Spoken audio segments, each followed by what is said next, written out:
Hello students, in continuation with our case studies series, today we'll discuss case study questions on current electricity. In our previous discussions, we have started with why case studies questions are there in the syllabus, how these questions should be tackled, and what is the proper way to answer case studies questions, and also what are some tips and tricks to do case studies questions. And these tips and tricks are basically the one which can save your time and also it can give you more accuracy. After the first discussion, we have taken electrostatics and we have discussed the different case studies questions on electrostatics. In that sequence, today we are taking current electricity. So let's take first case study passage on current electricity.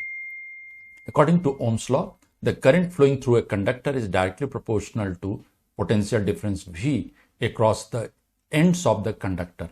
That is, I is proportional to V, or V by I is equals to R, where R is the resistance of the conductor. The electrical resistance of a conductor is the obstruction posed by the conductor to the flow of the electric current through it. It depends upon the length, area of cross-section, nature of material and the temperature of the conductor. We can write R proportional to L by A or R equals to rho L by A, where rho is the electrical resistivity of the material of the conductor.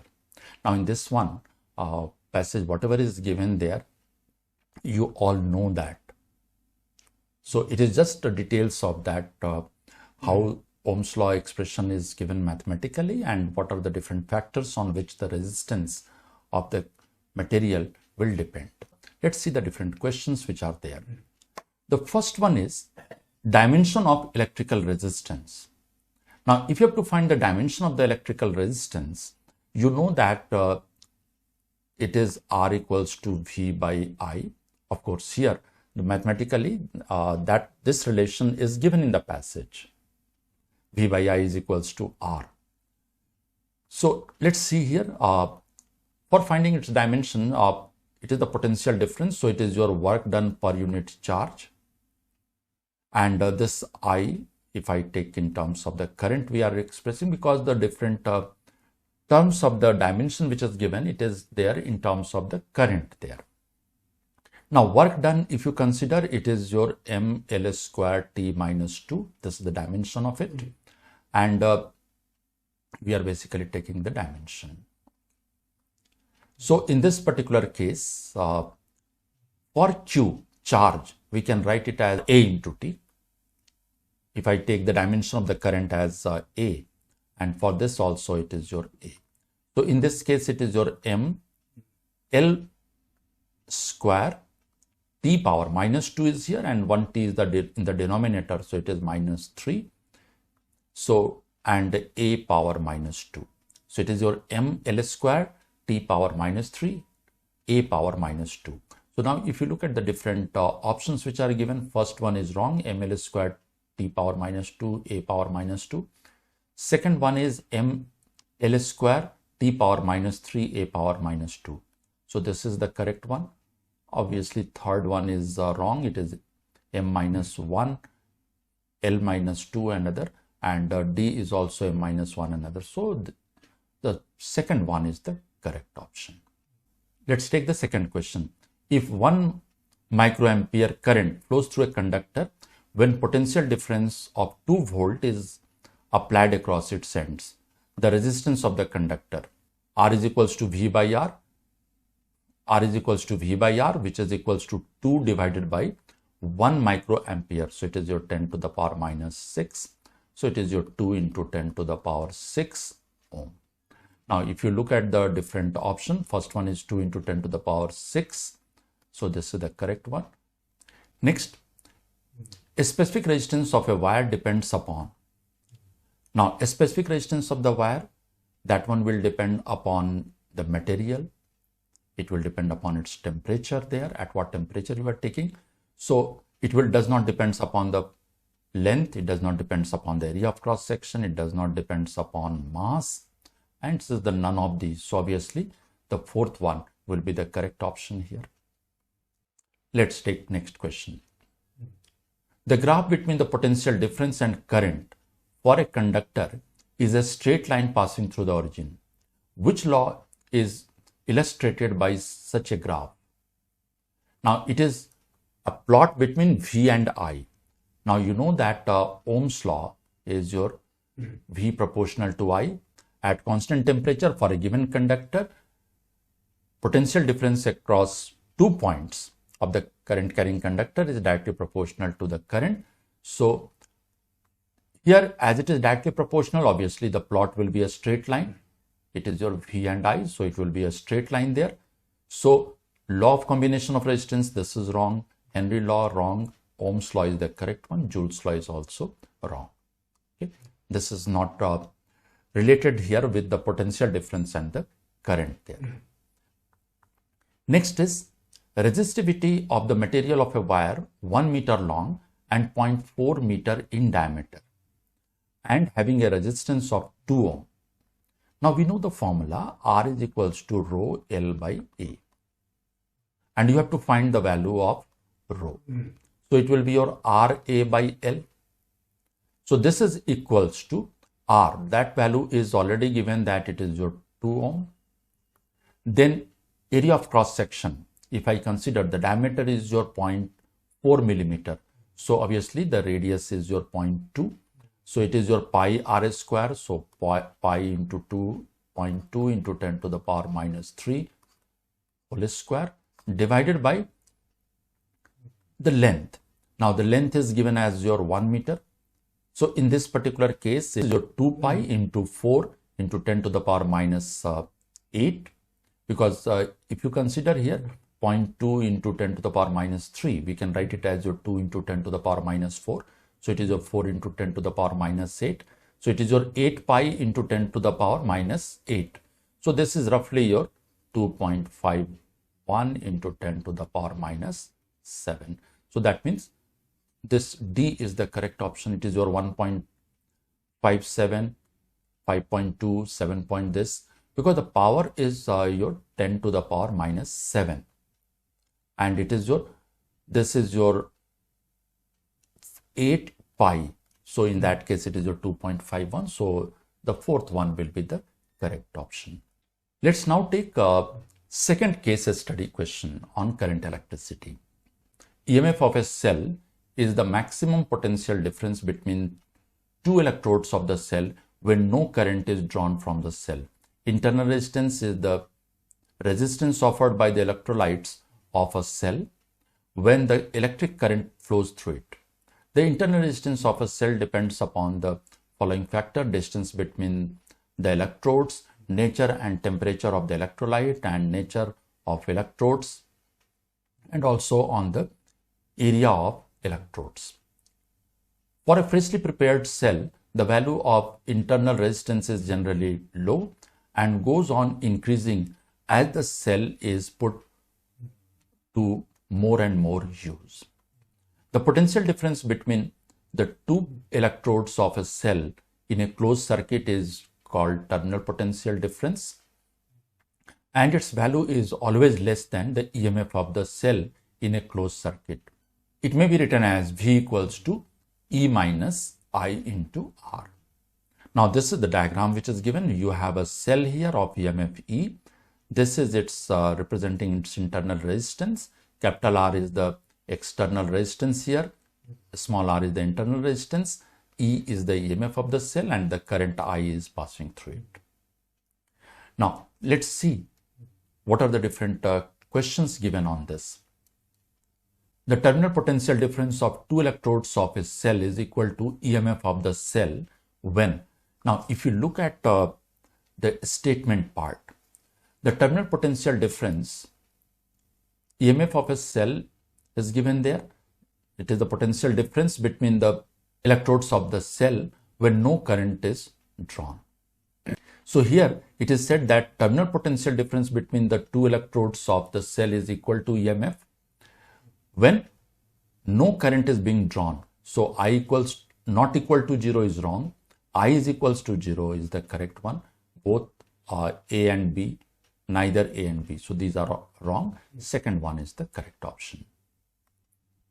Because we are defining the EMF of a cell as the potential difference between two electrodes when no current is being drawn.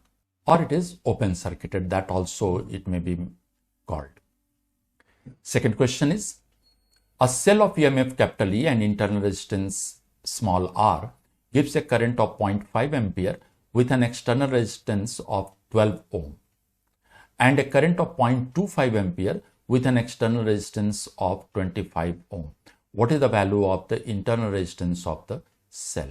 If I have to take the current in the circuit, it can be written as the EMF divided by the total resistance. So it is your R plus a small r. Now this is given here that in first case, current is 0.5 ampere, EMF is E, and the resistance is your 12 ohm. So it is your 12 ohm plus the small r.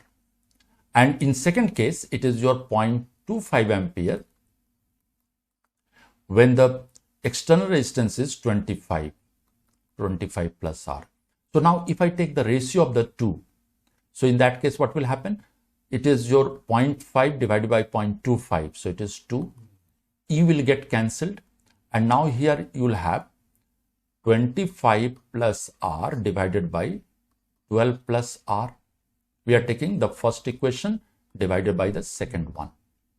So here, if you just do the cross multiplication, 24 plus 2r is equals to 25 plus r. So obviously r will be equals to how much? 1 ohm. So here if I look at the different options which are given, first is 5 ohm, this is the 1 ohm, this is the correct one, 7 and 3. So these are wrong. So the second one is the correct option here. Let's take next question. Choose the wrongest statement. Potential difference across the terminals of a cell in a closed circuit is always less than its EMF. This is true when a cell is being used there. In that case, it will always be less. So this is a correct statement. Internal resistance of a cell decreases with decrease in temperature of the electrolyte. This is wrong because the internal resistance of a cell is inversely proportional to the temperature of the electrolyte. Let's see the other options also. Potential difference versus current for a cell is a straight line with negative slope. This is also a correct one. And terminal potential difference of a cell when it is being charged is given as V equals to E plus IR. So this is correct. When a cell is being charged, then the terminal potential difference will be more than the EMF. And when a cell is being used, in that case, the terminal potential difference will be less than the EMF.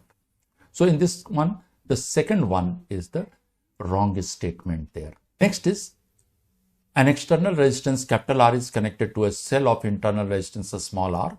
The maximum current flows to the external resistance when you have been given the different options there.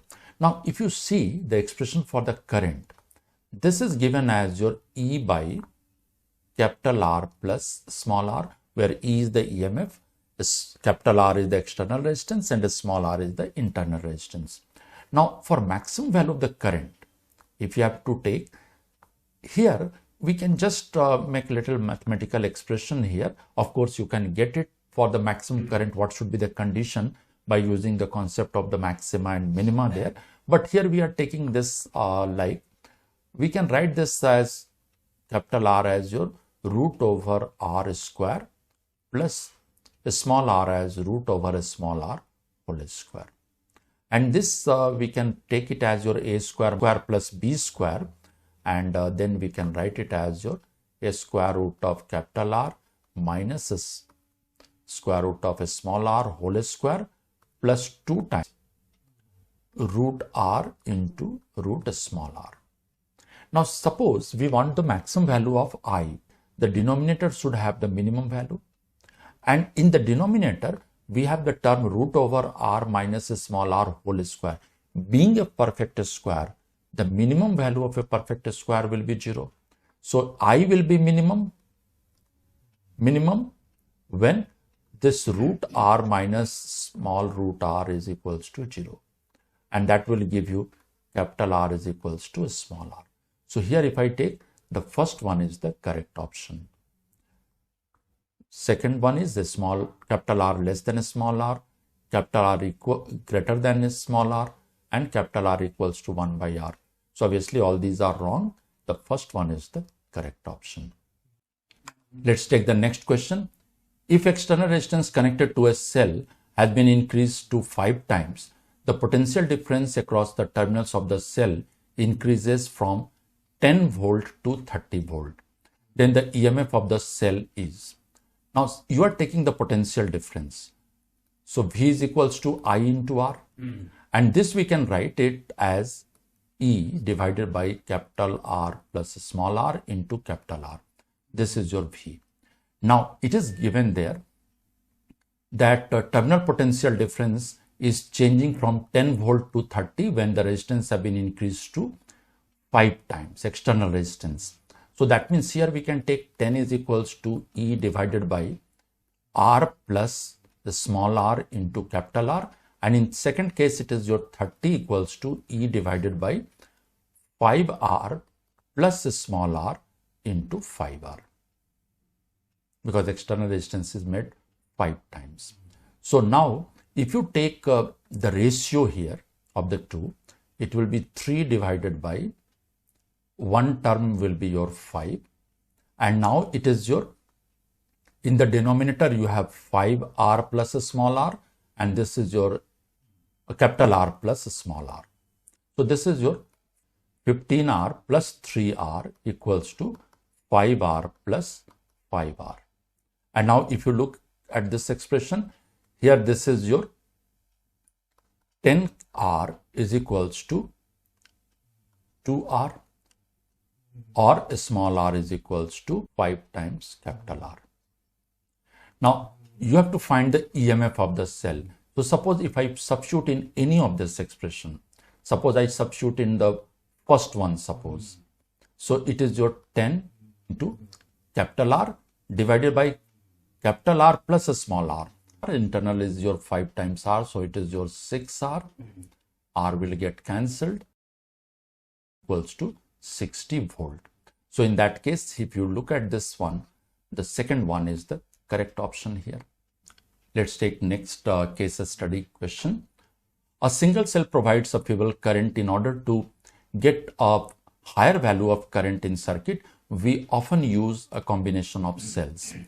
A combination of cells is called a battery. Cells can be joined in series or parallel or in a mixed way. Two cells are said to be connected in series when negative terminal of one cell is connected to positive terminal of the other cell, and so on. And two cells are said to be connected in parallel if the positive terminal of each cell is connected to one point and the negative terminal of each cell connected to the other point.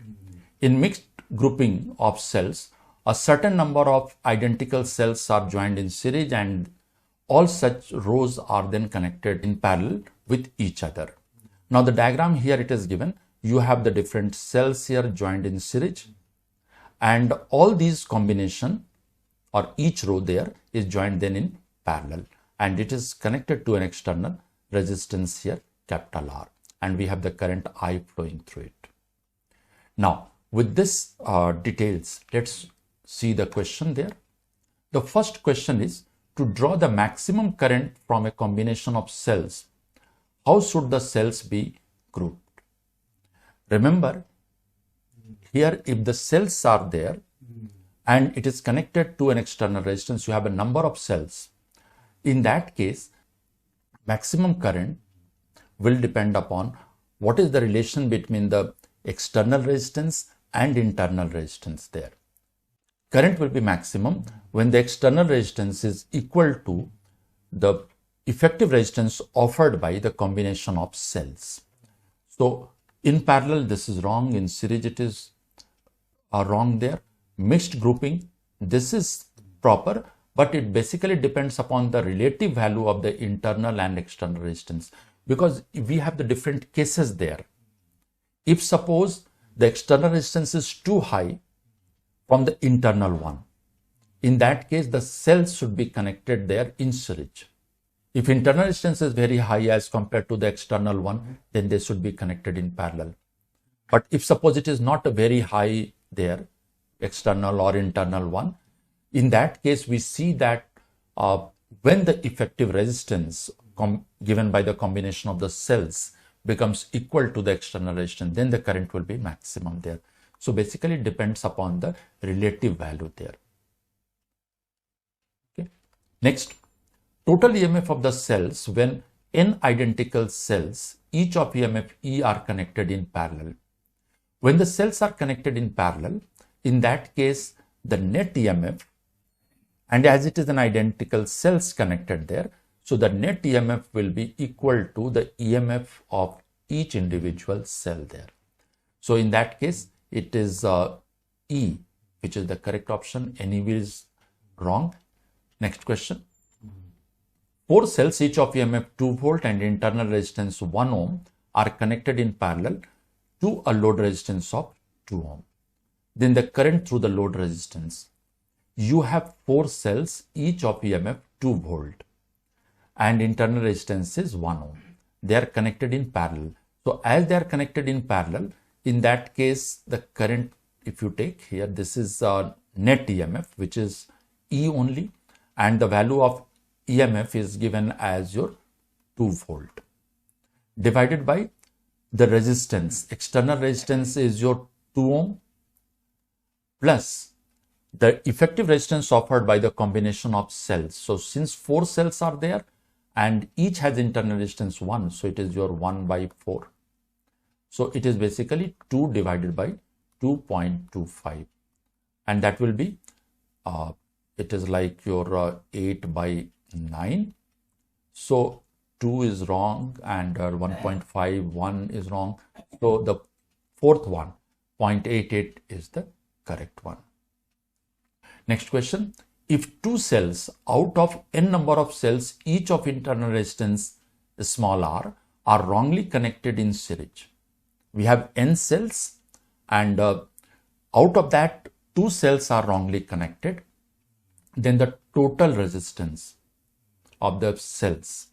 Now, resistance offered by the cells will not depend how the cells are connected, whether they are connected, they are properly in series or some are wrongly connected. Resistance offered does not depend upon its orientation of the resistance there.